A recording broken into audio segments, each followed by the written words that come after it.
The girl secretly fed the spider to the horse. Unexpectedly, the next second it began violently spinning silk. Before the girl could react, her hands were stuck fast in the sticky silk. Then the horse suddenly rose to its feet, moving closer and closer toward the girl. Once the girl is completely wrapped in webbing, the horse lunges forward, opens its gaping jaws, and swallows her whole.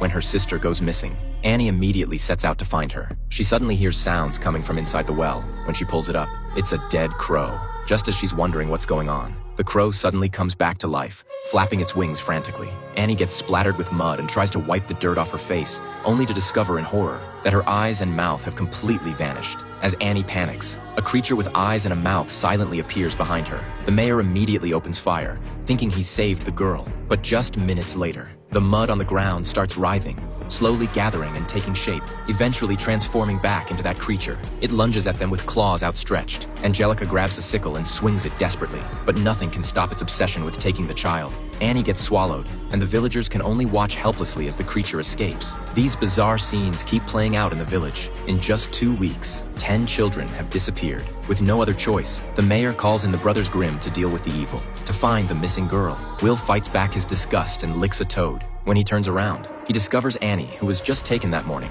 Will is about to go rescue her, when suddenly, a wolf's howl echoes nearby. Will quickly hides. Though he isn't spotted, Annie is abducted by a figure in black. He places the girl in a coffin, then extracts a drop of her blood, and has a crow carry it away to feed the dead demon queen. Seeing this, Jake suddenly understands that terrifying legend is actually true. Legend has it that an evil demon queen is sealed away in the dark forest. If she drinks the blood of 12 maidens on the night of a full moon, the demon queen can break the seal and be reborn. Will shouts at his brother to watch out, not knowing that Jake has already been ensnared by the demon queen's spell. In the nick of time, Will grabs a rock and smashes the magic mirror, snapping Jake out of the illusion. The brothers escape the forest and immediately report this to the king. Now only one more maiden stands between the demon queen and her resurrection. The king is enraged and orders the demon queen and the entire forest destroyed, but he has no idea that the final maiden is walking right into a trap. As the wolf gradually transforms into a human, Angelica finally recognizes him. It's her father, missing for years.